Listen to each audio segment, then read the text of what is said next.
Querido Pai, agradecemos mais uma vez por essa noite de estudo que nos traz a luz do esclarecimento de um tema muito importante, que é o tema sobre distúrbios mentais, que nos trará muito autoconhecimento, muita compreensão de nós mesmos e também de pessoas ao nosso redor que muitas vezes não compreendemos por que elas estão passando por aquilo que elas carregam consigo, aquilo que muitas vezes não conseguimos interpretar.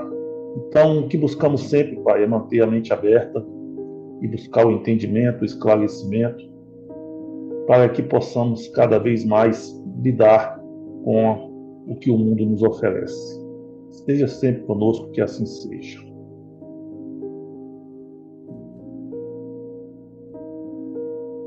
Boa noite a todos, mais uma vez. É muito bom a gente ter esses espaços na sexta-feira para a gente debater. Eu acho, acredito que os temas desse curso, especialmente sobre o Espiritismo Explica, está sendo de grande aprendizado para todos nós. A gente tem a oportunidade de,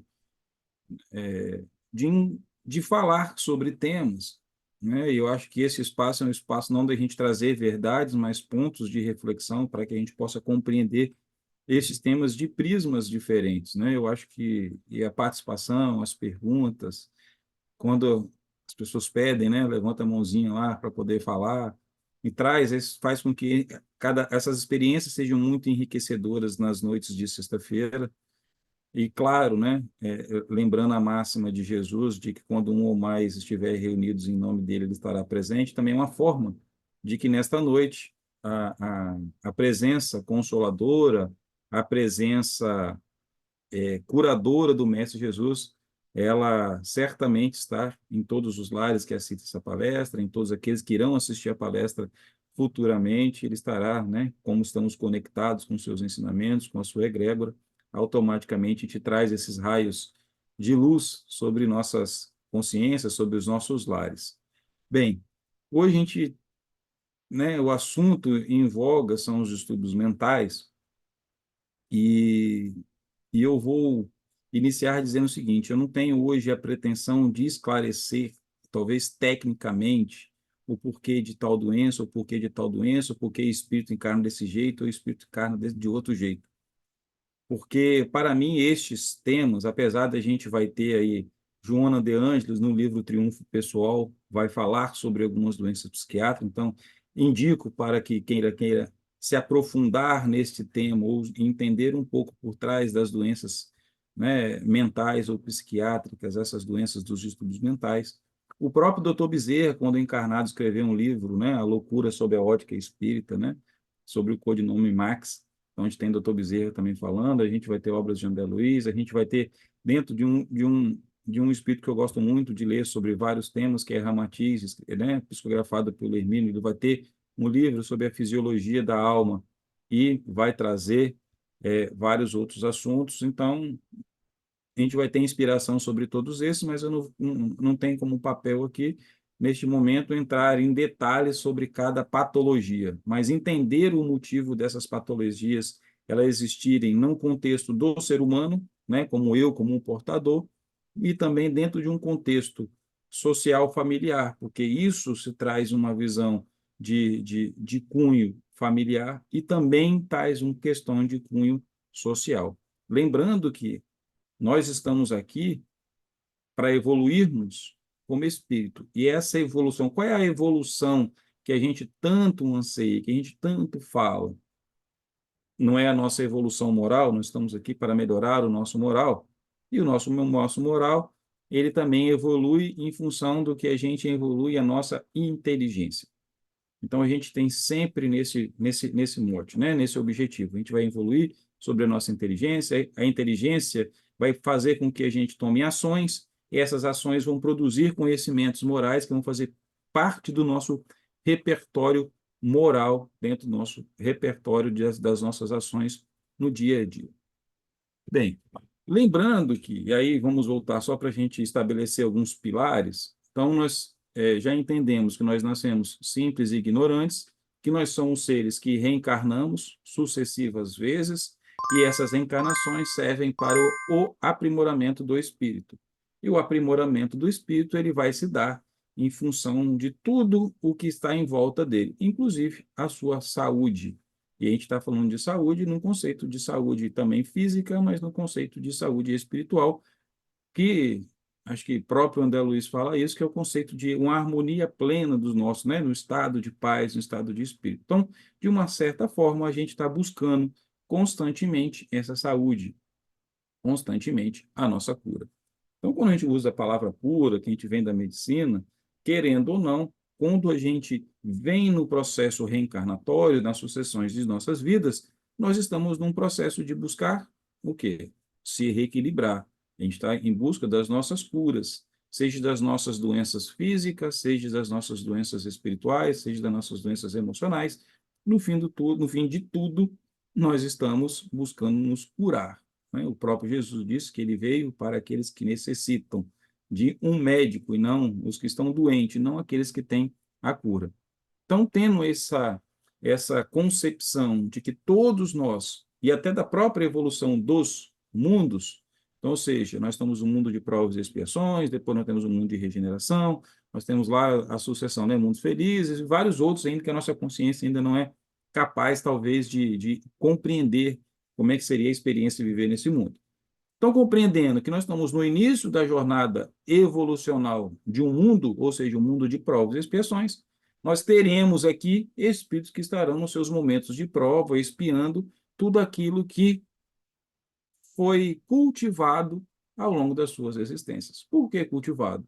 Porque, como seres espirituais, como seres que continuam constantemente a sua jornada evolutiva, a gente vive o tempo todo o fruto de nossas ações. E aí nós vamos ter que responder a essas ações frente às leis divinas. Que leis é essa? Estão lá no Livro dos Espíritos, nós temos lá as leis morais. Então, todas as nossas ações, elas estão sendo constantemente permeadas por essas leis. E aí nós temos a principal, a que rege tudo isso dentro de um planeta como provas e expiações, um planeta de dualidade, é a lei de causa e efeito. Então, tudo aquilo que eu estou vivendo foi fruto de uma causa. E quais são as causas? São os meus comportamentos, são os meus pensamentos, são os meus sentimentos que eu vou trabalhando ao longo das sucessões de vidas, ou as nossas escolhas. Como que eu deparo com as nossas escolhas? Caminhando nessa sequência, ou seja, nessa vivência, nessas nossas experiências, né, quando andantes pelo planeta Terra, quando encarnados, a gente vai fazendo uma série de escolhas. E essas escolhas elas vão tendo consequências. E essas consequências, essas escolhas, elas vão reverberar onde? Elas se reverberam do nosso desse instante para frente. Então, se eu penso hoje que eu não estou satisfeito com a minha vida, o que que eu deveria pensar? Eu consigo mudar o passado? Não consigo, mas consigo plantar agora para fazer com que eu colha resultados depois.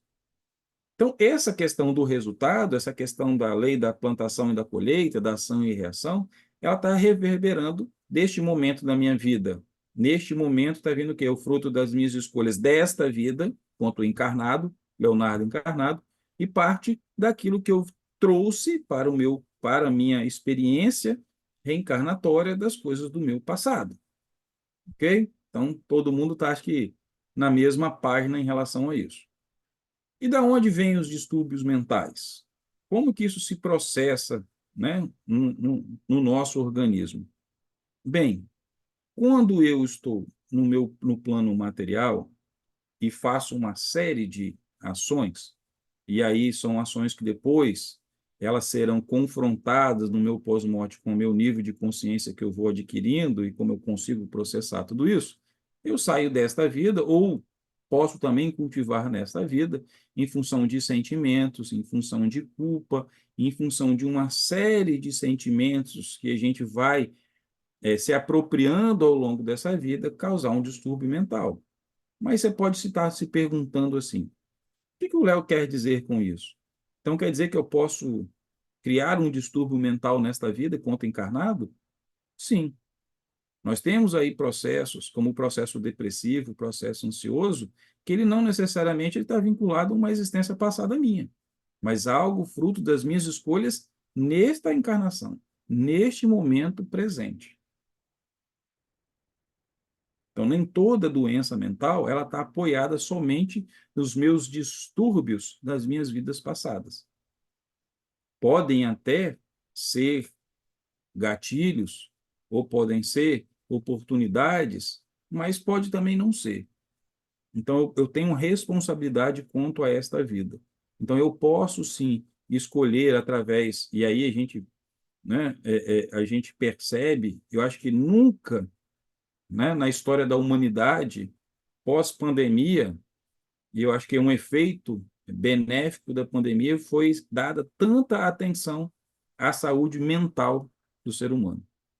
Então, hoje, várias e várias, como que eu posso dizer, publicações, vários estudos, a atenção da sociedade sobre esse tema, pessoas se questionando sobre, por exemplo, entra numa rotina de trabalho muito intensa, e aí você acaba se dedicando muito ao trabalho, e você acaba se desgastando mentalmente, você acaba se desgastando emocionalmente, e quando você vê, você está com o seu emocional, né, sua parte mental em frangalhos, e aí você leva um tempão danado para poder reconstruir esse quebra-cabeça. Então, hoje as pessoas já estão com um olhar diferente, já no plano material, antes de desencarnar, com esse olhar de que é preciso sim cuidar da saúde mental.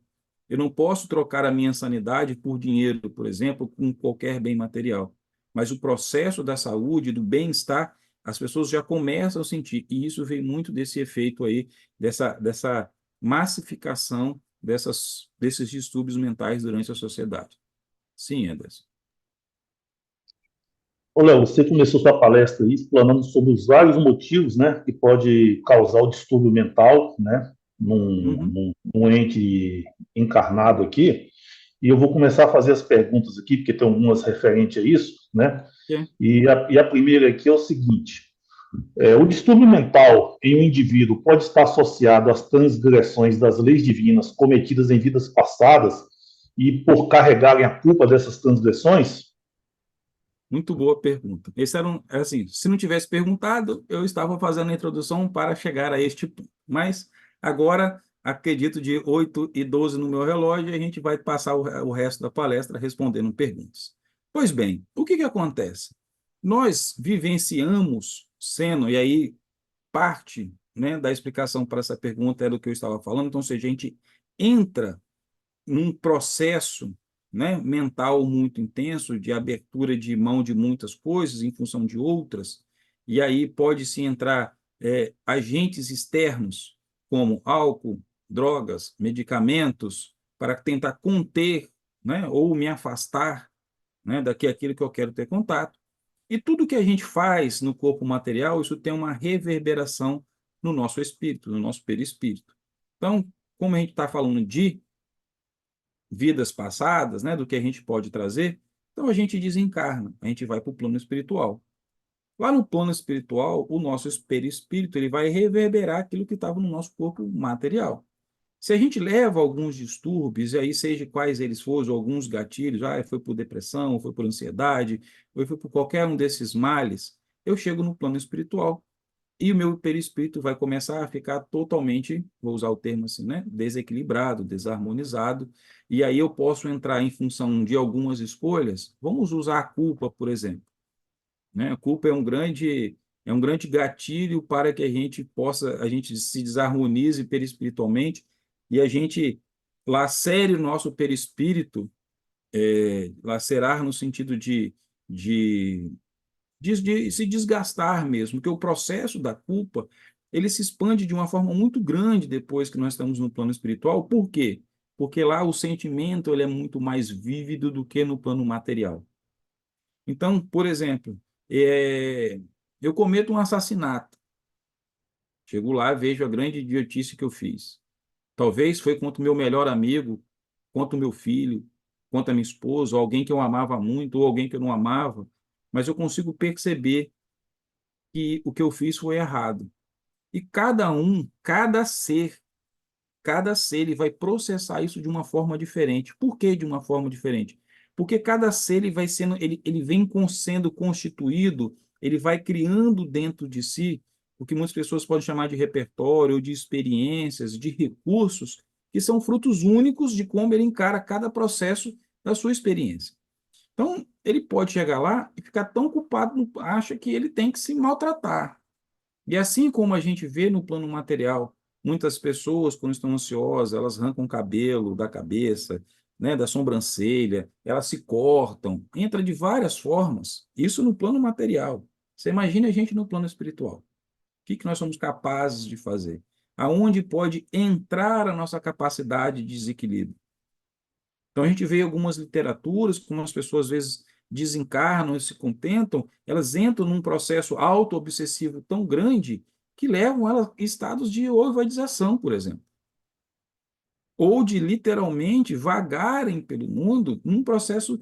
A culpa vai levar a esse processo de auto-obsessão, e aí você vai entrando no pensamento através de pensamento, e pensamento, e pensamento, e aí, se a gente ainda pode trazer junto desse processo de usinagem mental, né, de emanação, a gente vai trazer outros que pensam como a gente, e isso vai se metamorficando no nosso perispírito. E aí, qual é o mecanismo que nós temos de cura de todas as nossas desarmonias? É o corpo material. Então, nós saímos do plano espiritual para o plano material para buscar curar as nossas desarmonias. Então, mais no campo psíquico, a gente vai ter impresso, quando eu encarno, esse desequilíbrio. Então, toda doença mental, a gente está falando de distúrbio mental, de origem neurológica, psicológica, e aí Joana, dentre todos, eu acho que Joana traz isso de uma linguagem talvez até um pouco mais. Você tem que ler, reler e refletir, porque ela tem uma linguagem mais difícil, mas ela traz isso com muita clareza, né? O porquê que a gente traz isso. E o porquê o quê? Todo o nosso desequilíbrio mental, e aí pode ser estimulado pela culpa, pode ser estimulado até, eu vou usar essa palavra só meramente ilustrativo, né? Como a minha maldade, né? O período que eu permaneci fazendo coisa e aquilo que eu tenho, ou o meu egoísmo, ou a minha vaidade. Ou seja, a gente tem um leque muito grande de como essa desarmonia vai ficar. Então, isso vai, o que que vai? Quando a gente encarna, a gente traz as impressões do nosso perispírito. Então, se eu estou desorganizado mentalmente, esse processo ele vai ser transferido para o meu corpo material. E aí, ao longo da história, a gente veio vindo a ciência evoluindo e aí dando algumas, em função de quem descobre, de quem classifica, enfim, não vou entrar nesse detalhe, ela vai dando, classificando esses grupos de irmão, esses grupos dessas doenças em nome. Então, hoje a gente vê ansiedade, transtorno obsessivo compulsivo, a gente vê depressão, a gente vai ver o autismo, a gente vai ver dentro do autismo, né? Hoje não é nem só autismo, transtorno do espectro autismo, porque ele se abrange muitas outras doenças, mas, no fundo, o que nós temos ali? Nós temos o nosso espírito precisando de arranjos. E aí, se nós estamos num plano de provas e expiações, essas expiações do espírito, elas serão sentidas na carne. Isso vai trazer os benefícios para o espírito, que vai precisar de passar aqueles momentos no seu material, mas ele também traz uma série de consequências das pessoas que estão em volta. Vai trabalhar a família e vai trabalhar a sociedade, como eu disse lá na introdução, porque vai se ter todo um processo, né, a ser construído para que esse espírito ele consiga vencer as suas provas. Então, talvez direcionando para fechar a resposta da pergunta, sim, muitos dos transtornos espirituais, ou dos transtornos, desculpa, dos transtornos mentais, eles sim, eles estão ligados e enraizados ao nosso espírito, que são em função das nossas experiências de vidas passadas. Bom, antes de fazer a segunda pergunta, eu até queria fazer uma consideração, porque você citou coisas aí para a gente que são bem rotineiras, né? E, de certa forma, pode ser classificado como distúrbio mental. Uma delas, por exemplo, é a questão da ansiedade que a gente tem, né? E muitas vezes a ansiedade leva a um caso de automutilação. Você citou aí a pessoa que arranca o cabelo, né? Mas tem pessoas que roem unha também, e eu era uma dessas pessoas. Eu tenho 4 anos que não roo minhas unhas. Depois de quase 40 anos roendo unha, eu consegui parar, graças a Deus. Mas isso também, de certa forma, pode ser considerado um distúrbio mental. Bom, vamos partir para a próxima pergunta aqui, né, um outro aspecto. É, o distúrbio mental pode estar associado à rebeldia de um espírito, não aceitar a vida que tem, e aí se caracteriza pela seguinte frase: já que não tenho a vida que quero, não aceito a vida que tenho. Boa colocação. Nós somos, de certa forma, todos espíritos rebeldes, né? Todos nós estamos aqui. Por exemplo, se a gente pega lá no Evangelho segundo o Espiritismo, nós temos lá, bem-aventurados aflitos. Lá nas instruções do Espírito, vai ter lá um item chamado melancolia. E lá, a melancolia, que está descrito, posso até abrir aqui. Espera aí um pouquinho. Deixa eu achar aqui. Melancolia. O que diz, né? Ele fala assim: a melancolia. Sabeis porque às vezes uma vaga tristeza se apodera dos nossos corações e nos leva a considerar amarga a vida? E a espiritualidade diz: é que vosso espírito, aspirando à felicidade e à liberdade, se esgota, fungindo ao corpo que lhe serve de prisão, em vão esforço para sair dele. Reconhecendo inúteis esses esforços, cai no desânimo e, como o corpo lhe sofre a influência, torna-vos a lassidão, o abatimento, uma espécie de apatia e vos julgais infelizes. Então, ou seja, está lá no Evangelho segundo o Espiritismo, e a gente está falando, quando a gente fala de Evangelho segundo o Espiritismo, a gente está falando do nosso desenvolvimento moral.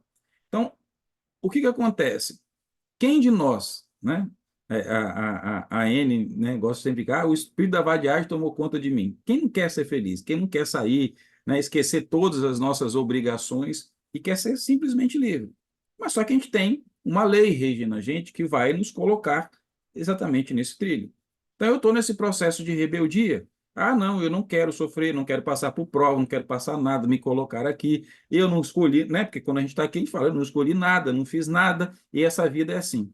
Mas a gente sabe que tudo, vou citar de novo o Nazareno, né? Jesus diz que nada acontece sem que Deus saiba, né? Uma folha não cai sem a seja da vontade de Deus. Ele quer dizer com isso que tudo existe uma ordem, uma sequência. A gente pode não conhecer, mas existe um motivo para aquilo acontecer.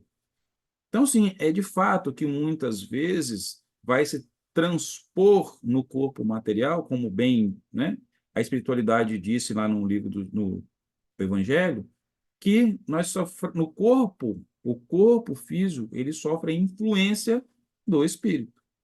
Então, se o meu espírito, né, quer sair, né, eu acho que ele colocou muito bem, didaticamente, aí eu cabo, então tá bom, né? Aí eu vou lembrar lá dentro daquele desenho que tinha, ó vida, ó azar, né? Então eu fico lamentando a vida. Só que nós estamos chegando num ponto da humanidade de esclarecimento, de nível de conhecimento, que a gente já se depara e fala o seguinte: toda vez que eu me colocar nesta posição, eu estou fazendo o quê? Eu estou agregando coisas que eu vou precisar de resolver lá na frente. Por que Jesus disse orar e vigiar? Porque para a gente entender, orar e vigiar os nossos pensamentos constantemente. E acredito que quando a gente começa, aí, Anderson, você trouxe isso na sua oração, o nosso autoconhecimento, quando eu já começo a entrar nessa onda e eu já tenho um pouco de consciência, eu já posso me policiar e dizer o seguinte: olha, eu não quero entrar nesse negócio. Por quê? Eu vim aqui para resolver um negócio. É igual a procrastinar, né? A gente tem um ato de procrastinar muito forte. A gente adia muitas coisas que deveriam ser feitas. E a espiritualidade está o tempo todo dizendo a gente, vamos parar de ficar jogando os negócios para frente, porque essa bola de neve só vai ficar pior.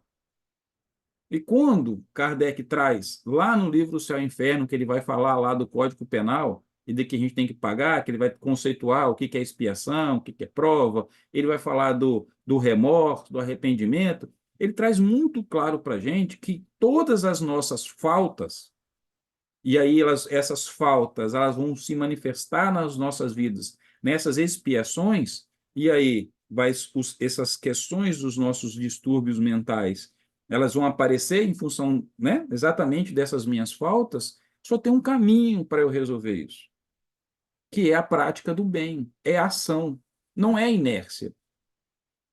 Então, ele nos convida o tempo todo. Então, ou seja, nós temos questões de cunho moral, e aí, no fundo, um distúrbio mental, ele é reflexo de um distúrbio moral. E o distúrbio moral, ele vai ser curado em mim, como espírito que traga o meu distúrbio, mas ele vai ajudar na construção da moralidade da minha família e da sociedade. Então, quando a gente vê hoje, eu vou dar um exemplo porque ele trouxe esse assunto muito em voga, mas a gente tem lá um apresentador famoso, que tem um filho autista. E esse é o filho autista, em algum momento ele é desrespeitado, ele vai buscar, ele vai usar o poderio midiático que ele tem, e aí você traz benefícios a todos. Leis são criadas, um olhar diferente da sociedade. Então, isso impulsiona o quê? A nossa moralidade coletiva. Então, algo que vai vir de um reflexo interior da minha individualidade, que vai me fazer evoluir, ela também contribui para a construção de seres que vão estar em volta de mim melhor. Então, eu vou trabalhar primeiramente a minha família com resignação, com amor, por compreensão, entender este ser. E aí, quando a gente entende que muitas vezes a gente tem doenças, distúrbios, aí aquelas que são, se eu pudesse diferenciar, né, ou usar a fazer isso nesse momento, o que seria muito proeminente de uma encarnação anterior e que isso está se manifestando no meu físico inteiramente agora, né? Que foi essa manifestação da minha mente, eu vou usar assim, da minha mente desarmônica, e isso vai refletir no meu corpo, é quando isso se manifesta desde de tenra idade, desde da infância. Então, a gente pode trazer aí, como está falando do próprio autismo, o autismo esse já manifesta desde pequeno. Então, o autismo, a gente já tem notícia de que sim, é uma doença de cunho espiritual, mas vai trabalhar a família, vai trabalhar os amigos, vai trabalhar o ambiente escolar, porque ele vai ser inserido, então ele vai trabalhar os professores, vai trabalhar os colegas de sala, vai trabalhar a legislação. Então, ou seja, olha o quanto isso impacta na vida. E se a gente olha o quanto isso realmente é importante para a realidade que a gente vive hoje. Então, o que acontece? Esses distúrbios eles vão trazer sempre essa evolução e esse cunho moral. Antes de fazer a próxima pergunta, só vou esclarecer aqui, né, todas as perguntas que vão ser feitas, mas eu estou tentando seguir aqui uma ordem já determinada pelo palestrante no início da palestra, para não ficar indo e voltando nos temas, tá bom? Deixa eu pegar a próxima pergunta aqui. Se o adoecer é o caminho para a cura, os males da mente podem ser um grito de socorro do espírito? Sim. E aí o que que acontece? O mal da mente, ou os males da mente, ele grita de socorro por quê? Porque nós não estamos encarnando para a gente se curar. A gente não tem essa tônica, a gente não pode tomar essa premissa como verdadeira. Então, se eu venho, o Espírito está gritando o quê? O auxílio. E quem pode auxiliar? Somente o outro. Né? Joel falava, não é, no salão de fraternidade, somente, né, um pecador salva outro pecador. Por quê? Porque vai ser na carne, vai ser na matéria que isso vai ser trabalhado. Então, sim, é um pedido de socorro, é um pedido de auxílio. E aí, cumpre-se o que Jesus disse lá no Sermão do Monte, na bem-aventurança, que ele fala, né, que é para a gente buscar que ele aliviará nossas dores. Ele diz lá, bem-aventurados os aflitos, pois serão consolados. E a gente tem isso no Evangelho do Espiritismo muito claro. Lá tem a justiça das aflições. E esse distúrbio mental que é uma aflição do espírito, que é fruto de quê? Fruto das minhas escolhas. Então ele grita. Nós todos, como seres individuais, estamos gritando nas nossas encarnações um pedido de socorro, um pedido de carinho, um pedido de amor, um pedido de compreensão. O mais alto, né? Deus, na sua infinita misericórdia, e principalmente na justiça, porque se não houvesse a justiça divina, nós não estaríamos tendo a oportunidade de buscar esse reequilíbrio, de buscar auxílio. A justiça nos permite, como ser errantes, buscar o auxílio, clamar por esse auxílio. E a misericórdia vem fornecer as ferramentas para isso, que vai colocar em nossa volta as pessoas que vão acalentar esse pedido de socorro, que vão atender esse chamado de pedido de socorro. Quem são os primeiros a receberem, a se prontificarem a esse chamado, esse pedido de socorro e auxílio? O pai e a mãe, a família, os irmãos. Depois, em segunda instância, tios, primos, avô e avó. Depois, maior, a família extensa, os amigos, a escola, a sociedade. Então, quando como que eu poderia, uma enfermidade desse porte, ela se aloja no ser, ela envolve, a misericórdia, ela aciona muitos recursos em volta para que esse espírito, e aí temos que lembrar que nós temos um Pai bondoso, misericordioso e justo, ele vai colocar cada um dentro daquilo que ele pode receber de auxílio. Exatamente para que essa troca, e aí vamos voltar, todos nós somos seres falidos em busca de redenção. E qual é a forma de redenção que a gente já aprendeu? Não é a prática do bem, não é o socorro? Então nós vamos socorrer aqueles que estão próximos que não estão próximos. Só tem uma forma de fazer isso.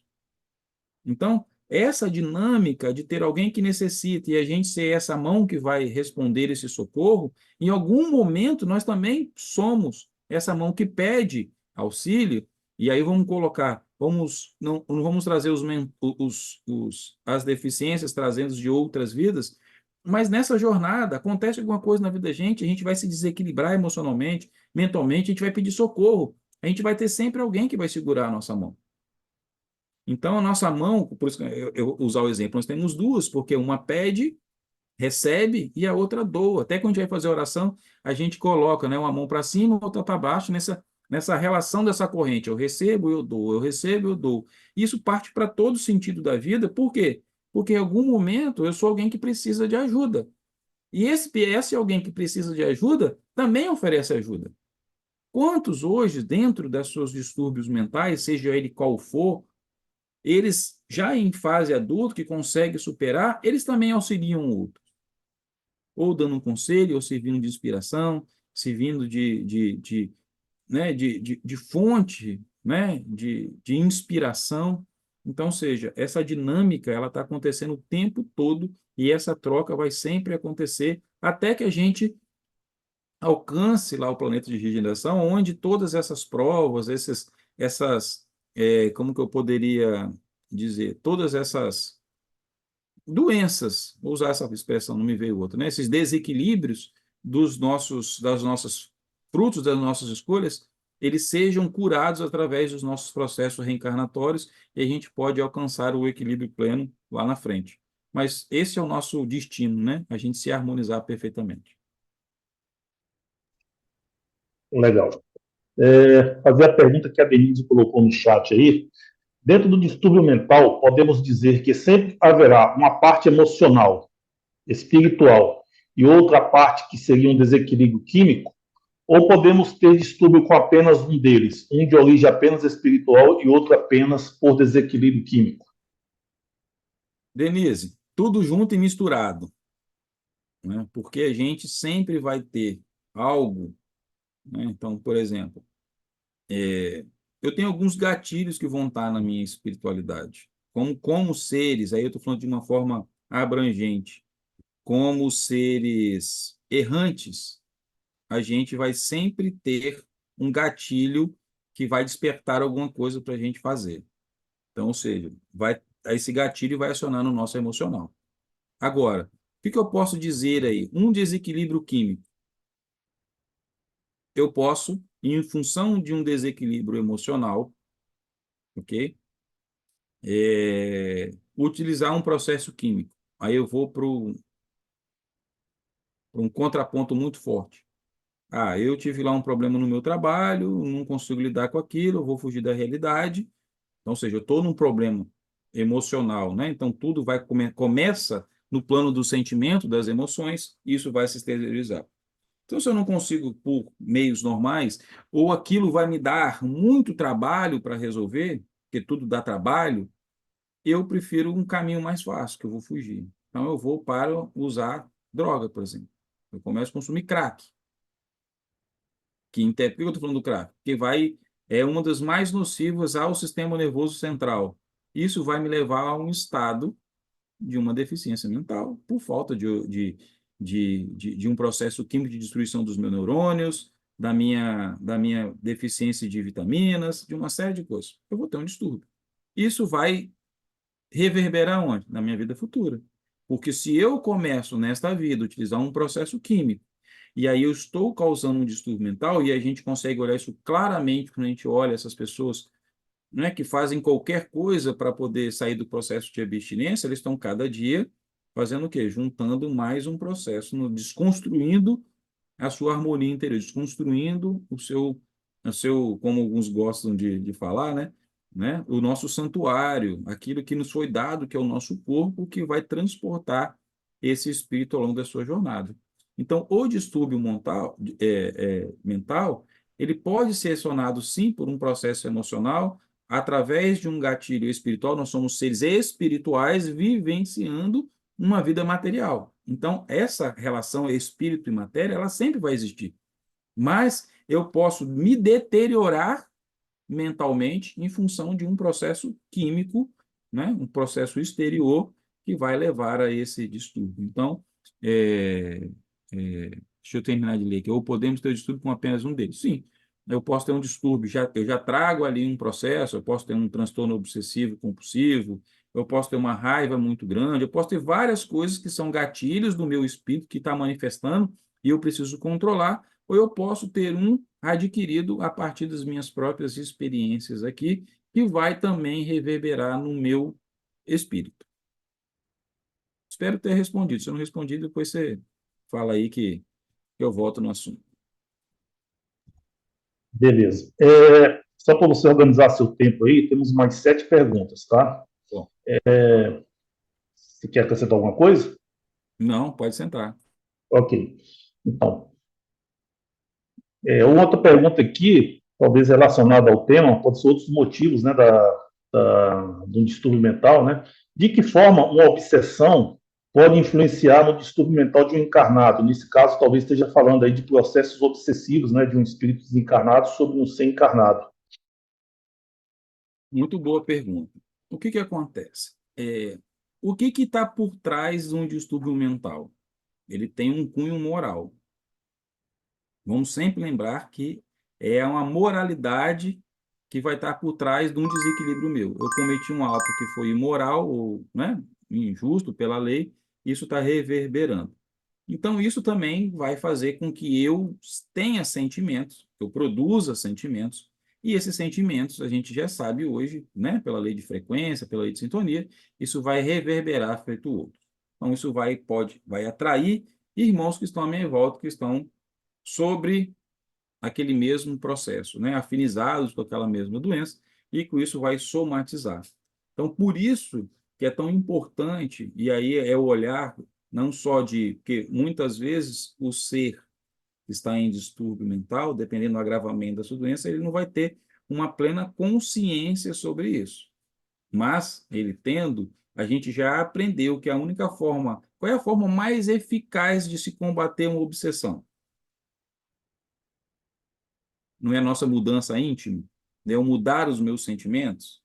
Esse é o melhor. Não tem patuá, pedra, não tem nada.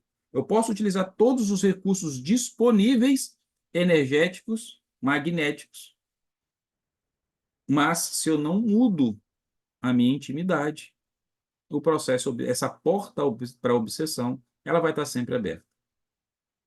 Então, ou seja, a maior forma de eu combater uma obsessão é a minha mudança moral. Ah, mas eu estou lá num processo mental, eu vim com um distúrbio que eu não estou nesse processo. Então, aqueles que estão em volta da gente, ele vai cuidar do nosso processo moral. De que forma? Lembra que nós somos um espírito encarnado.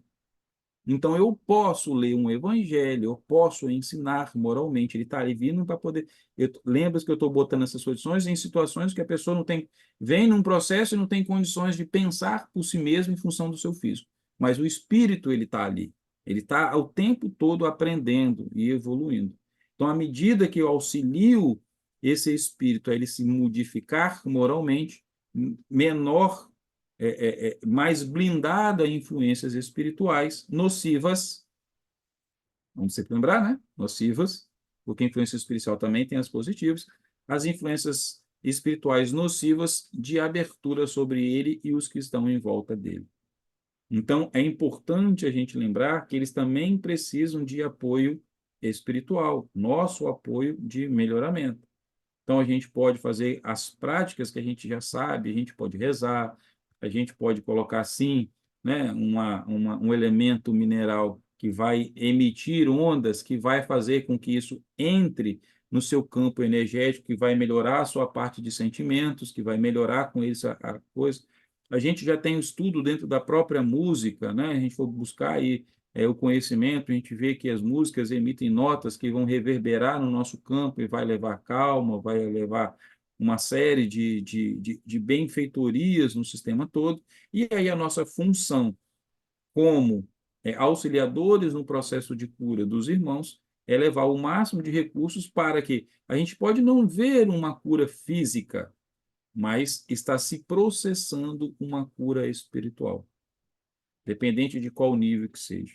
E lembrando sempre, né, que nosso objetivo é estimular a melhora moral, a reforma íntima. Então, independente se a gente tem uma doença mental ou não tem uma doença mental, vamos sempre levar que a principal função da gente é a nossa melhora moral.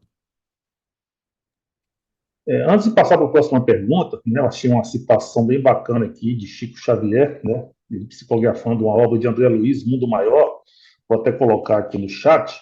O processo obsessivo não é, na realidade, uma doença, é simplesmente um reflexo de mentes doentias que se unem.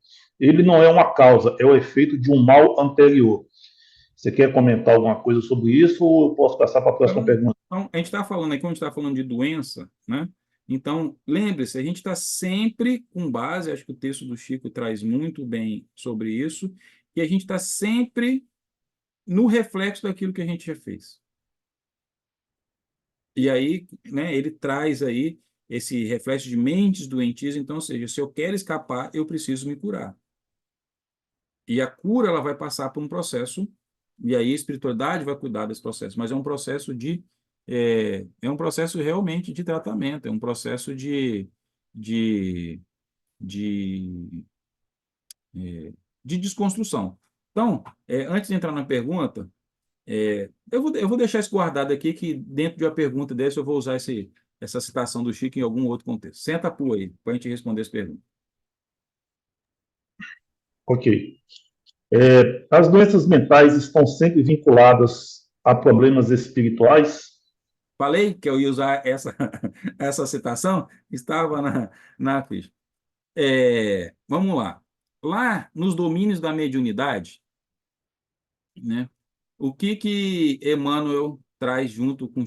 não, desculpa. André Luiz traz junto com Chico. Ele diz o seguinte: a doença, a doença, ela é resultante do desequilíbrio moral, sobrevive no perispírito, alimentada pelos pensamentos que a geraram.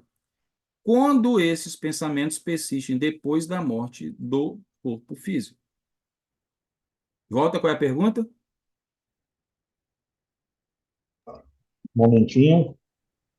As doenças mentais são sempre vinculadas a problemas espirituais? Então, vamos voltar. Sempre, e aí essa citação de André Luiz, ela volta junto com essa citação também de André Luiz, só que em livros diferentes. A gente vai sempre ter a doença como desequilíbrio moral. Sempre vai ter. Ela nunca vai estar desassociada. Então, tendo isso como base, só existe um caminho, né, para qualquer tipo de coisa. É a nossa melhora moral. A nossa melhora e quanto a gente influencia a melhora moral do próximo. Então, isso vai estar sempre ligado. Vai sofrer nas coisas. Aí, o que vai reverberar no nosso perispírito? Vai reverberar o quê? Aquilo que está na minha mente. O meu perispírito nada mais é do reflexo da minha mente. Então, se isso da minha mente ela vai estar conturbada, vai estar aí sendo... É, né, Não, não é infligida, não. Quando a gente causa dor no outro, como é que é? Qual é a palavra? Quando eu inflijo dor no outro, não sei se é infligir o nome, mas assim, quando isso acontece comigo mesmo, quando eu mesmo me chicoteio, isso, né? Eu estou falando de um processo mental, ela vai é, é, automaticamente a gente vai ter essa transferência mental, perispiritual, que vai reverberar depois em uma doença que pode ser uma doença mental. Não sei se eu respondi bem, não. Depois, quem fez a pergunta, por favor, diga isso, senão eu volto e respondo de novo. Ok. Então, vamos para a próxima pergunta. Mediunidade em desequilíbrio pode ser confundida com males mentais? Pode. Pode porque, na minha visão, tá? Lembrando que nós estamos indeterminados, nós somos todos médiuns. Isso é fato. Está na literatura. Todos nós temos essa condição, até porque a gente se comunica com o nosso próprio espírito. Então, nós somos médios do nosso próprio espírito.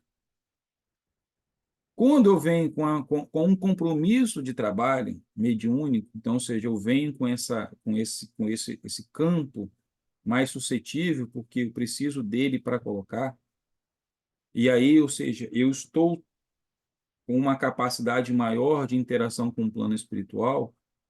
Então, o que vai ser a mediunidade em desequilíbrio? A mediunidade não educada, uma mediunidade sem consciência. Qual é a consciência? A minha consciência como médium. Como eu não tenho consciência do processo mediúnico, aí o mediúnico dessa maior influência do plano espiritual sobre o plano material, sobre a minha consciência, e eu principalmente eu não sei muito também sobre mim, então o que acontece? Eu começo a ficar à mercê dessas ondas mentais. E aí, por exemplo, eu posso chegar em um lugar, e entendo, isso não precisa ser um estado obsessivo, não. Eu posso chegar em determinados ambientes onde eu tenho uma psicoesfera criada de desequilíbrio e eu, como não me conheço muito bem, como eu não me conheço muito bem, eu não me protejo muito bem. E aí, o que vai acontecer? Eu vou, em função do meu processo mediúnico, fazer uma conexão muito forte com essa psicoesfera criada de desequilíbrio e vou sair desequilibrado. E quando eu saio desequilibrado, dependendo do meu nível de desequilíbrio, eu posso dizer, o cara está doente, ele só pode ser louco. Ele é bipolar, ele sai de manhã rindo e chega de tarde chorando. Mas isso é o quê? É o não me conhecer. E aí o processo de educação mediúnica, o processo da educação da mediunidade, ela parte antes do processo de autodescobrimento. Lembro que certa vez eu li um livro, eu não sei se foi um livro sobre chakras, eu não lembro de quem que eu li, era um processo de coisa que ele falava, se você não escuta o seu próprio coração, como que você quer ter a capacidade de escutar o além? Então, ou seja, a primeira conexão é com a gente mesmo. Então, o primeiro passo para a minha educação mediúnica, para equilibrar a minha mediunidade, é eu me equilibrar, eu buscar quem eu sou, entender os meus próprios desequilíbrios. E a partir daí eu começo a entender, a compreender e saber. Então, quando pode acontecer? Pode. A gente vê casos que antigamente de doenças mentais e que eram tratados como coisas espirituais. A própria esquizofrenia, há muito tempo atrás, falava que era um processo de possessão. Não é, a gente sabe que é um distúrbio mental, hoje controlado medicamentosamente, e vários outros. Mas nós temos aí num processo dessa desinformação mediúnica, do meu desconhecimento do meu processo mediúnico, isso acontece muitas vezes por quê? Porque ser médium, a mediunidade não é um processo religioso, como se transformou-se o espiritismo, vamos assim, o espiritismo é uma religião, aí passou por um processo de credo, mas isso é uma coisa natural. Então, ela vai se desenvolver em todos os aspectos da sociedade. Então, eu posso ter um processo mediúnico e não entender. Vamos imaginar, se eu cresço num lar onde a religião ela não acredita num processo reencarnatório e na sucessão da vida, eu vou ter uma dificuldade muito grande para entender essa interação, entender como eu vou me colocar. E aí volto, acaba vindo para um cunho moral. Isso também acontece por quê? Tem um motivo de acontecer. Primeiro, para o meu desenvolvimento, as pessoas estão ali, de colocar as pessoas que estão em volta de mim em função de experimentar, de aprendizado. mas, no fundo, é um processo de autoconhecimento que vai estar ligado à minha moralidade. Antes de partir para a próxima pergunta, eu vou só fazer uma observação, né, sobre essa pergunta que foi feita. Você citou um ponto muito interessante aí, que é a compreensão. E aí eu cito como exemplo, né, que entre o século XIX até o início do século XX, a gente tinha os loucos espíritas, né, ou seja, as pessoas que tinham uma mediunidade muito alta, né, mas muito elevada, mas por falta de compreensão e entendimento da época, eles eram internados como loucos, né? Então, eu acho que muitas vezes um distúrbio mental pode estar associado à ignorância da gente não compreender certos aspectos da alma humana, né? Sim, Emerson, é por isso que a espiritualidade traz que é um processo de crescimento moral mútuo. E como somos todos doentes, a gente vai passar por esse processo de incompreensão. Então, quantos esquizofrênicos são classificados? Na verdade é o seguinte, quantos são classificados como esquizofrênicos, mas simplesmente são médiums, incompreendidos. Porque um dos princípios, quando você vai olhar lá no manual da psiquiatria para classificar o cara como esquizofrênico, é escutar vozes. E na doutrina espírita, lá no livro dos médiuns, a gente vai ter lá o médium audiente, aquele que tem a capacidade de ouvir. E hoje, para quem não está no contexto, e é importante a questão até da própria saúde, a medicina neurológica, a medicina mental, a caminha, né? Já hoje, para entender o ser humano dentro do contexto holístico, integral, a gente já começa a ver, opa, mas isso aqui não tem. Eu posso dizer, né? O João, o meu filho, ele está dentro do espectro autista. Então, a gente vem, eu e ele, desde 3 anos de idade, lidando com vários psiquiatras. E muitos já disseram, a compreensão não está só na matéria. A gente já busca tentar compreender isso com o olhar de uma visão maior. Muitos já falaram que nas práticas de estudo, nos seus mestrados, doutorados, em processos de busca de diagnóstico e também de processos terapêuticos, como a hipnose, por exemplo, manifestar-se coisas que, para a ciência, para o olho de um cientista, aquilo é inexplicável. Então, ou seja, eles já estão compreendendo que este processo ele vai além da matéria. Ele vence de outras formas. Existe uma outra fonte causadora disso tudo. Então, é um processo de crescimento e de acompanhamento mesmo. Então, tanto que a própria saúde mental, de uma forma geral, ela vem, aí estou dizendo de política de saúde mental pública, vamos assim dizer. Ela está vindo dentro de um contexto mudando com o tempo e tentando trazer isso de uma forma mais inclusiva e não só dessa forma, antigamente, de que o cara era, né, ouvia a voz e o cara é colocado como um louco de uma construção. Então, isso é um processo até de evolução da sociedade como um todo também. Bom, eu vou fazer aqui 3 perguntas em uma, porque eu acredito que elas estão tratando do mesmo assunto aqui, tá bom? Como os médiuns devem cuidar da sua saúde mental, considerando as influências espirituais constantes? A outra pergunta é: qual seria a solução espiritual para os distúrbios mentais? E uma terceira: de que forma o espiritismo pode auxiliar no tratamento dos distúrbios mentais? Se quiser, eu posso repetir alguma aí. Não, vamos fazer. Por que você emendou três, cara? Você só confundiu minha cabeça. Vamos fazer uma por Foi? uma. Assunto Tá, demais, rapaz. então vamos fazer a primeira. Como os médiuns devem cuidar da sua saúde mental, considerando as influências espirituais constantes? Bem, pergunta difícil essa, né? Porque quando a gente usa a palavra como e a gente tem que responder como, é muito perigoso, né? Então, assim, é difícil dar uma receita de bolo de que forma. Mas vamos pegar pela própria, o que a própria doutrina espírita nos traz, que nós precisamos buscar primeiro conhecer, entender os nossos desafios mais íntimos.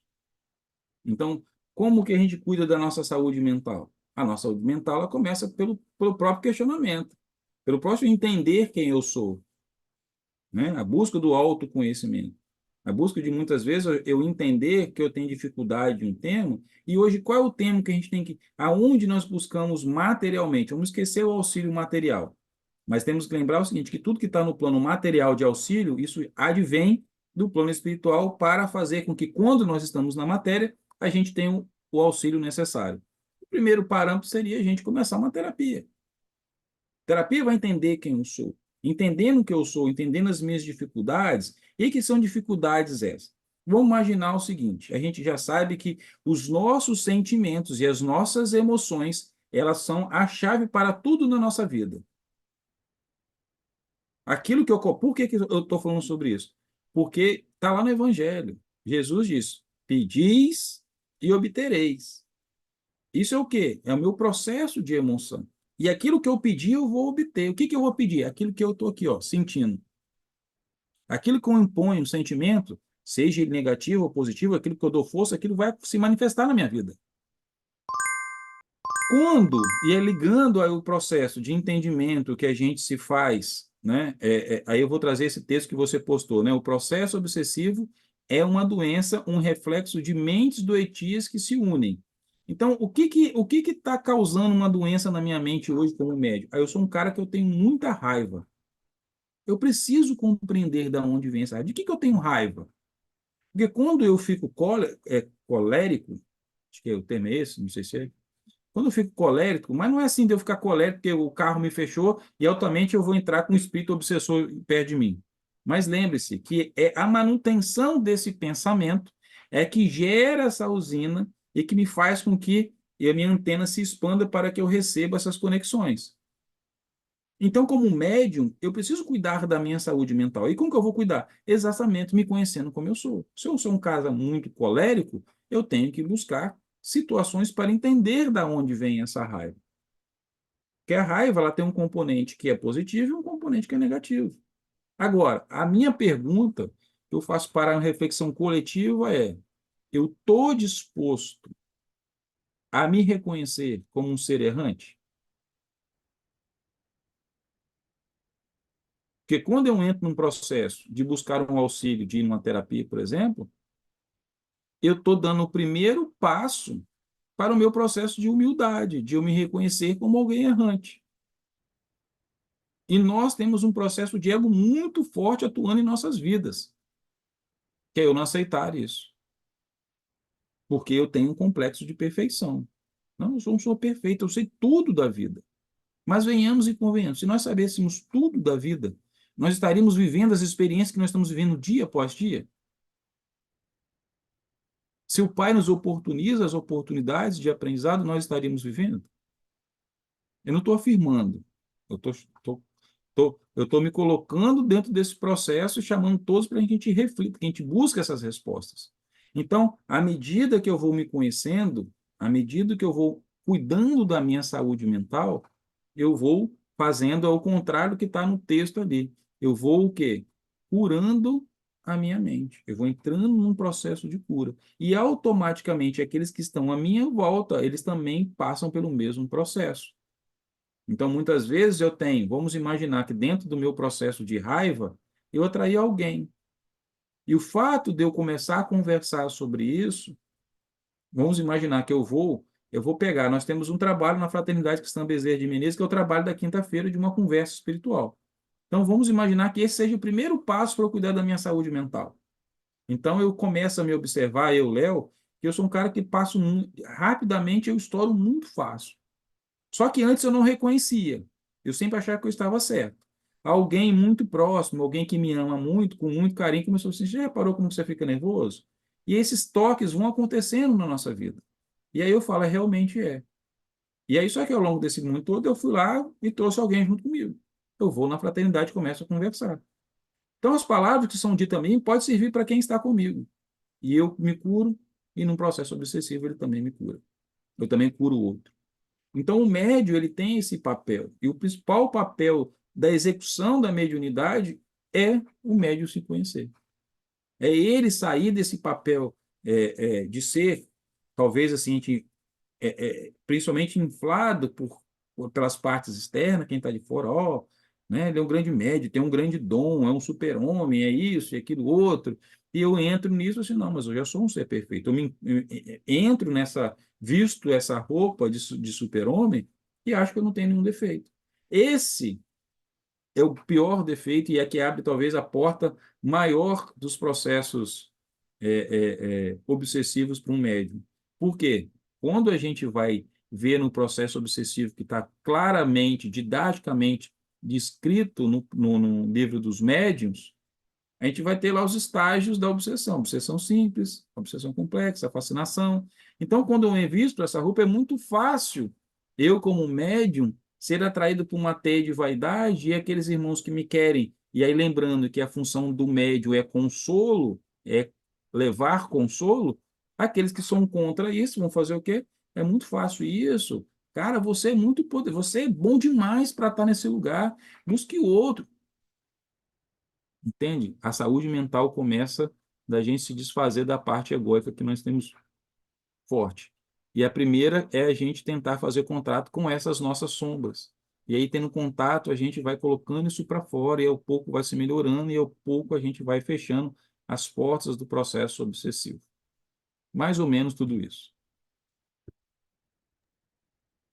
Bom, então, seguindo aí a sua sugestão, a próxima pergunta é: qual então seria a solução espiritual para os distúrbios mentais? A solução espiritual para o distúrbio mental é a melhora íntima do afetado, né? Eu venho com um distúrbio mental em função das minhas escolhas do passado. Eu preciso aí, qual é a cartilinha que nós temos lá? Aceitar com resignação, né, o meu sofrimento, aceitar, buscar as escuras, me dobrar a minha relação. E aí, a própria espiritualidade, ela vai colocando algumas ferramentas ao longo da existência, e aí ferramentas de tratamento e aí espiritual, aí, como fosse, né, como que espiritualmente eu posso buscar? Por exemplo, existe uma ferramenta espiritual chamada apometria. O que que a apometria faz? Ela volta lá no passado, trata um trauma meu, isso vai reverberar no meu, na minha, né, de lá para cá, né?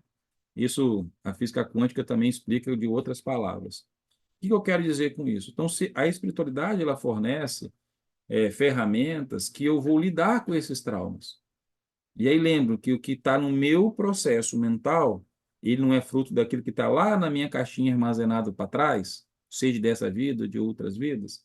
Então, toda vez que eu volto no passado e ressignifico alguma coisa, aí eu vou usar a expressão da mecânica quântica, né? Uma onda modificada, ela vem trazendo novas informações do passado, agora e transpassa para o futuro.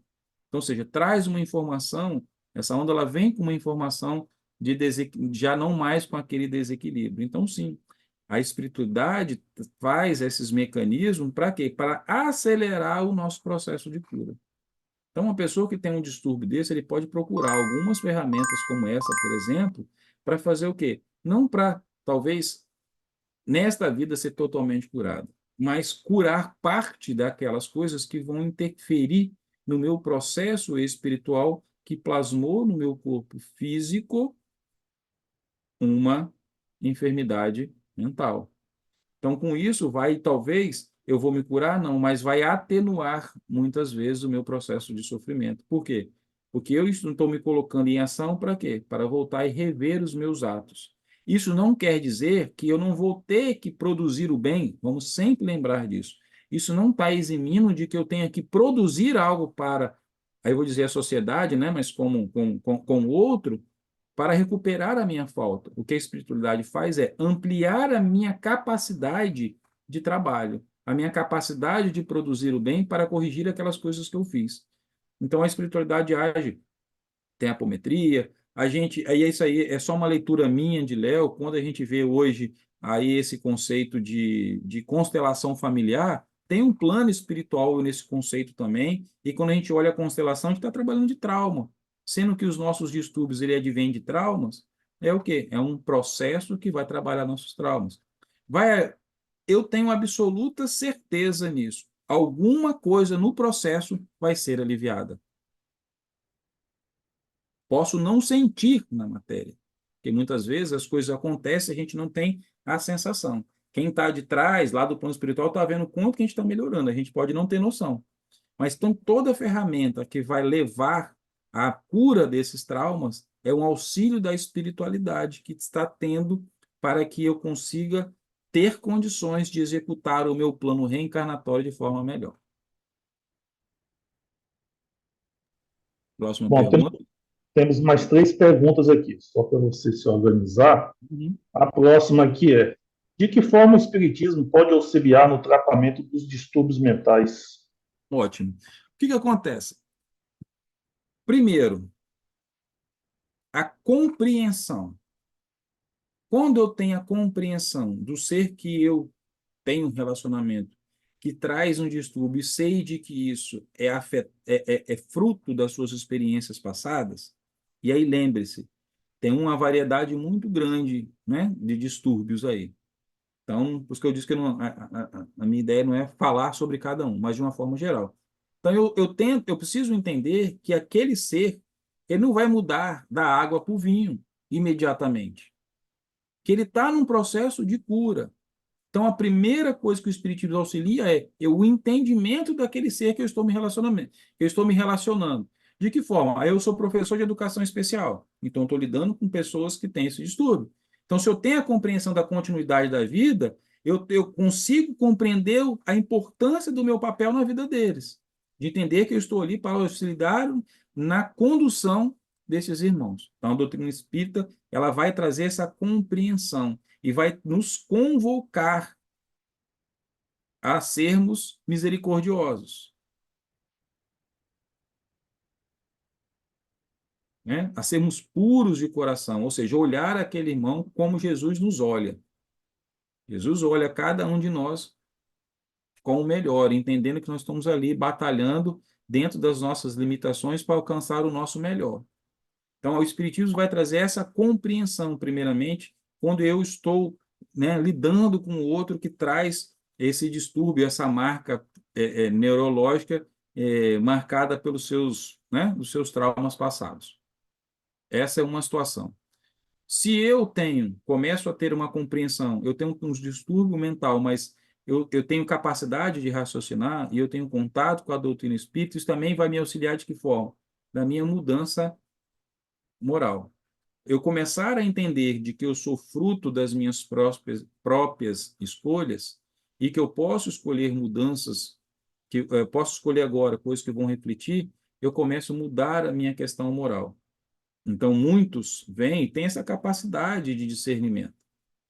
E aí, vou voltar, eu acho que talvez, estou sendo até chato, mas vamos sempre lembrar que a moralidade é o pilar disso tudo.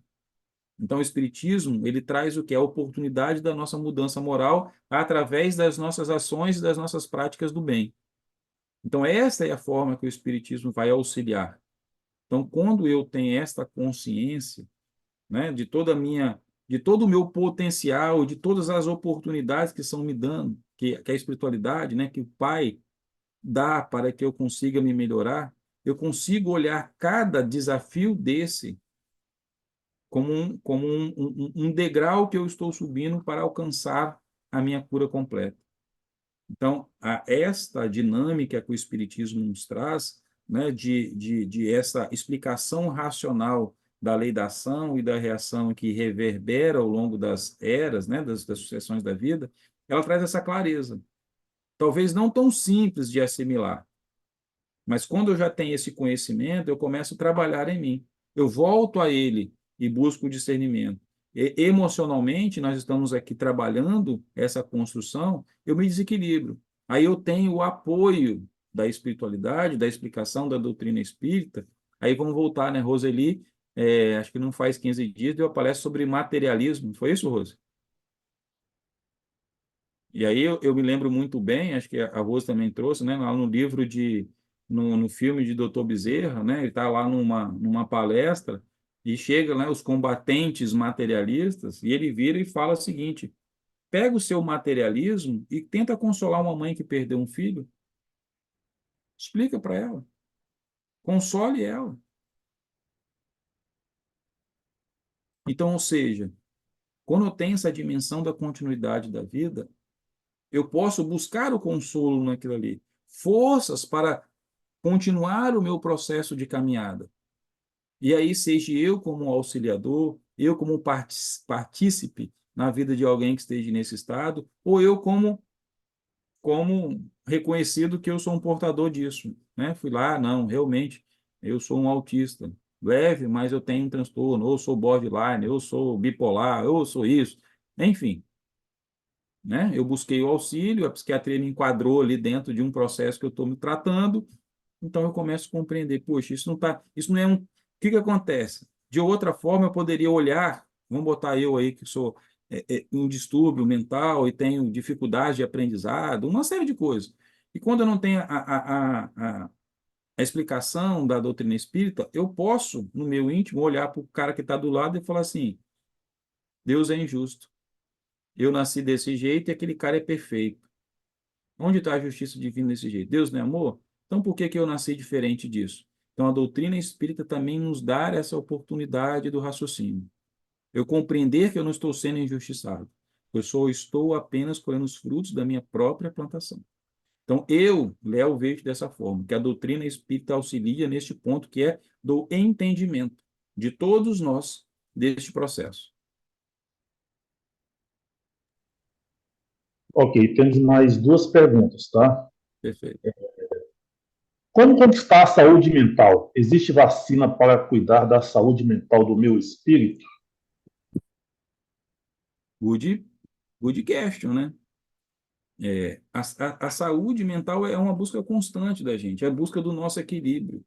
E aí, voltando a pergunta anterior, né, como que o espiritismo ele nos traz? É buscar o consolo buscar o que que é buscar o consolo na doutrina? É buscar exatamente as bases de por que que isso acontece. Então eu vou buscar isso aonde? Eu vou buscar lá no livro dos espíritos. Ah, por que que o espírito sofre? Está lá, está descrito. A espiritualidade trouxe, é fruto, só as expiações da sua vida. O espírito ele só vai evoluir se ele espiar aquilo que ele fez de errado. Como que eu espio? Na prática do bem. Somente isso. Muitas vezes eu tenho um distúrbio, aí eu vou usar as palavras de Ramatiz, né? Eu trago para o meu corpo físico, o corpo físico vai ser o objeto que vai drenar determinadas toxinas mentais, né? Imagina aí, eu estava falando lá do uso do crack, né? Que vai ser instalado, né? Um processo químico no meu cérebro. Isso, quando eu no plano espiritual alimento, então eu vou criar também toxinas espirituais no meu cérebro. Eu preciso de drenar isso de alguma forma. Eu vou drenar isso aonde? No meu corpo material. Eu vou vir com um distúrbio desse, talvez mais grave, exatamente por quê? Para que a minha plástica cerebral seja refeita, para que o meu organismo, né, tudo isso possa ser da minha próxima vida, eu ter refeito, ter drenado. Então, ou seja, quando eu partir dessa para a próxima, todo aquele processo tóxico que estava no meu perispírito, o meu corpo material, ele drenou, né? Ele pode ter a carne, a matéria pode adoecer para a saúde do espírito. E aí eu volto ao plano espiritual já numa condição de raciocínio melhor. Por quê? Porque eu deixei aqui tudo aquilo que me fazia mal. Então a saúde mental a parte deste entendimento. Então a melhor forma é eu conseguir entender o meu processo, entender o porquê que eu estou aqui, entender que eu não estou passando isso à toa, que é fruto das minhas escolhas, que é fruto daquilo que eu plantei. É só uma colheita. E está tudo bem. Então, quando eu tenho esse contato, vai ser um consolo de imediato? Não. Eu vou continuar sofrendo, mas vou voltar. Vai me servir para que aquilo vá ampliando o meu nível de consciência.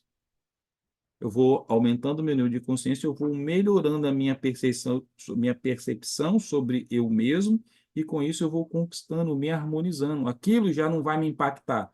Eu posso sofrer o resultado da ação, mas eu não vou carregar aquilo. Exemplo normal. Eu posso dar uma topada, o meu dedo não vai continuar doendo? Vai. Eu posso deixar o dedo doendo e pensar no meu próximo assunto, eu posso passar o dia todo lambendo ali a minha figura, e olhando, coitado do meu dedinho, meu dedinho aconteceu isso, eu vou fazer isso, coitado do meu, e passar o dia todo remoendo. É a mesma coisa. Então, ou seja, eu vou sofrer os baques da vida. Eu vou sofrer, sim, as ações, né, de que eu preciso recuperar, mas com o conhecimento da doutrina, e ela vem trazer exatamente isso, a capacidade da gente raciocinar, a gente vai buscar a nossa saúde mental. É fácil? Não é. Estou dizendo que é assim, ó, receitinha de bolo, que é fácil, não.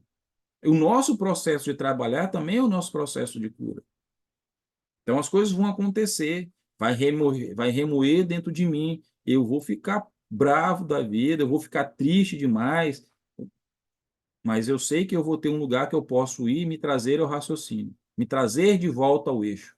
Então, trazer de volta ao eixo é se apoiar no que a espiritualidade já nos traz. O que está na codificação de Kardec, aí vou dizer o que vai estar em todas as obras do Chico, do Divaldo, de todos os espíritos que já vieram e trazeram sempre uma palavra que vai naquele momento se encaixar. Então, vamos voltar. A gente vai sempre precisar evoluir o nosso intelecto, a nossa capacidade de ler, de aprender, de trazer esse contexto e aplicar para que a gente possa evoluir moralmente e, consequentemente, evoluir a nossa saúde mental. Então, a saúde mental está totalmente ligada à nossa capacidade de buscar, de aprender, de raciocinar e, né, e tá buscando implementar aquilo que a gente vai aprendendo aos poucos na nossa vida, que isso se transforma no futuro em desenvolvimento moral. Bom, você falou aí, né, que passa pelas provações aí do nosso distúrbio mental para voltar ao mundo espiritual curado, né? Você colocou isso aí na sua resposta. Então, isso nos remete à última pergunta aqui que foi feita. Quando desencarna, o doente mental continua doente, como melhora? Como eu sou um cara bem gente boa, eu vou te dar uma cola aqui, que são duas perguntas no Livro dos Espíritos, 377 e 378, sobre o assunto. Não temos mais perguntas. Obrigado. Então eu nem preciso responder, gente, eu vou só ler o que está aqui e está todo mundo, beleza, né? Respondido aí pelo Enzo de Acordo, né? Bem, o que acontece? Nós sempre vamos levar, a princípio, reflexo da nossa última encarnação para o plano espiritual.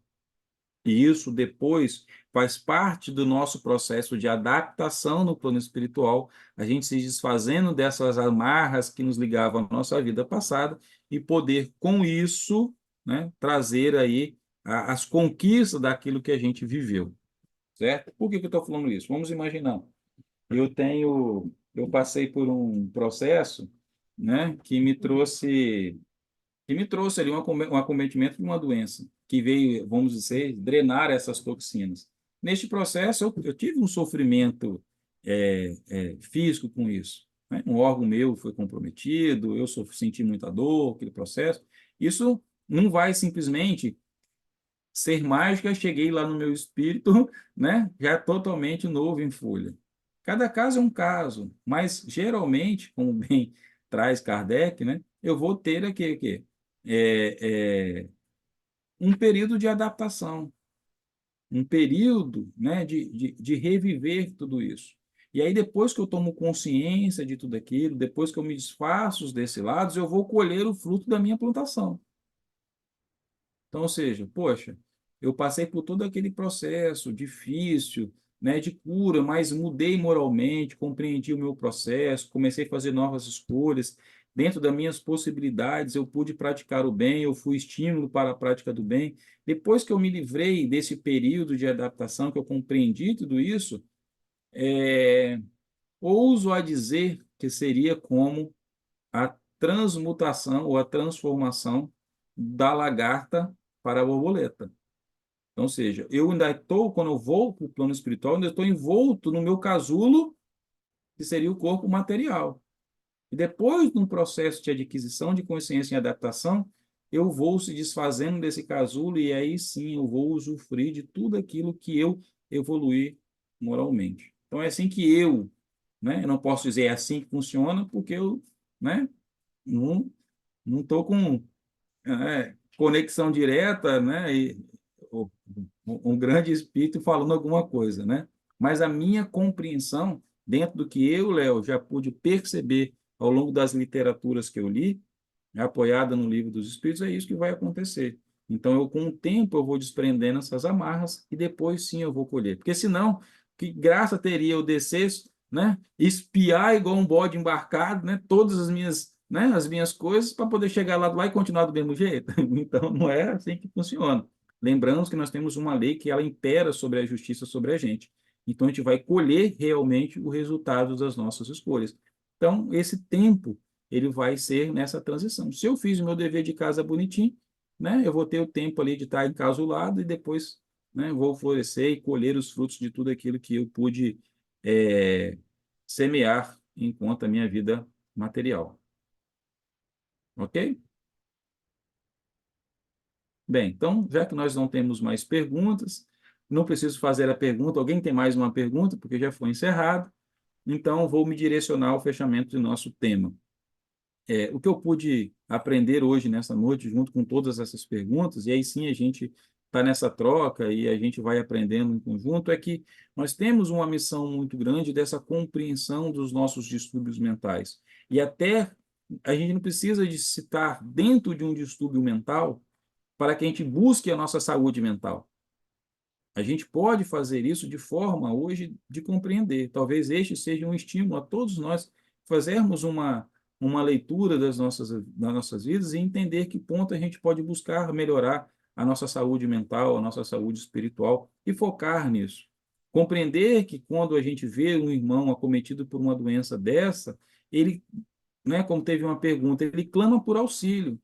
Então, se alguém passa na nossa frente, né? Se alguém está, eu vou usar uma metáfora que me passou, né? Se alguém está na nossa frente, está se afogando, eu não vou ficar de braço cruzado vendo afundar. Eu vou buscar auxílio. Se eu não sei nadar, se eu não estou preparado para auxiliá-lo, porque tem toda uma técnica, né, de resgate no mar, eu vou correr primeiro, né? Vou buscar uma boia para jogar para o cara, para ele se manter boiando até eu chegar. Eu vou agir. Eu vou agir. Então, essa é a grande concepção. Então, quando a gente vê esses irmãos, eles clamam pela nossa ação. E quando eu estiver num processo, que eu for reconhecido dessa forma, eu entender que é simplesmente um processo de cura. Pode ser doloroso? Sim, não estou dizendo que vai ser fácil, nem que é minha vida, não, mas nós temos hoje uma consciência, algo dentro da doutrina espírita, como foi perguntado, que vai nos auxiliar a atravessar este oceano, né, esse mar revolto, na esperança de que toda tempestade um dia se acalma e o sol se abre no horizonte. É isso que nós estamos buscando, é essa compreensão. Então, acho que o maior aprendizado nessa noite é entender que essa matéria, os seus distúrbios mentais, ela não é só benéfica para aquele que, né, que aporta, benéfica no sentido de cura, mas também ela traz uma reflexão muito grande para a sociedade, leis são criadas de apoio, de inserção, então existe um progresso, até no progresso do irmão, um progresso da sociedade. Então, que a partir desse bate-papo de hoje, a gente possa ter uma visão é, dilatada sobre esse tema, no sentido principalmente do auxílio, né? Que a gente se coloque em auxílio, que a gente cuide do nosso processo mental, que a gente faça um inventário das nossas ações e consiga, talvez, pegar nesse inventário ações que possam estar sendo nocivas à nossa saúde mental e entender que a nossa próxima encarnação, ela começa a ser traçada agora, então, se eu não quero ser acometido por algo do futuro, que eu comece a me transformar agora, mesmo que isso dê trabalho, porque eu sei qual é o destino que me espera. Então, sobre, né, as graças, sobre, né, sobre a influência, né, as bênçãos do nosso Pai Celestial, eu convido a todos que possam fechar os seus olhos, que todos possamos nos unir em um só coração e um só sentimento, elevando os nossos pensamentos a este Pai bondoso e amoroso, né, em louvor e em glória por toda a sua criação, por todo o carinho que tem com cada um de seus filhos, como cuida minuciosamente de cada plano para que a gente possa alcançar a glória. Então, nos louvamos, Pai, por isso. E veio nessa noite, especialmente, Pai, pedir, já que o nosso tema é de distúrbios mentais, que o Senhor visite a cada irmão, no plano material, no plano espiritual, que seja cometido por qualquer um dessas doenças. Que o Senhor leve conforto aos seus corações, que o Senhor leve para eles resignação, que o Senhor os sustente, que o Senhor os impulsione a continuar buscando a sua cura. E para também, Pai, peço para aqueles que estão em volta, que receberam em seus braços, em seu seio familiar esses irmãos, porque também precisam de suporte, também precisam do vosso auxílio, da vossa presença, para que também os encoraje, os alimente a sua fé, alimente em sua misericórdia, na sua capacidade de amar, para que possa olhar com os olhos do Cristo a cada um desses irmãos que portam essas doenças, que nos dê força, Pai, como sociedade, para lutar pelos direitos desses irmãos, que possamos agir na vida deles para que eles possam atravessar essa jornada, muitas vezes aos nossos olhos tão difíceis, com provas que muitas vezes nós olhamos e dizemos, eu não suportaria. Então, por dessa forma, que possamos, e que neste momento, em oração, a gente pede por todos eles, Pai, e entregamos eles em vossa mão, para que o Senhor continue cuidando de cada um deles, com toda a sua misericórdia e todo o seu amor.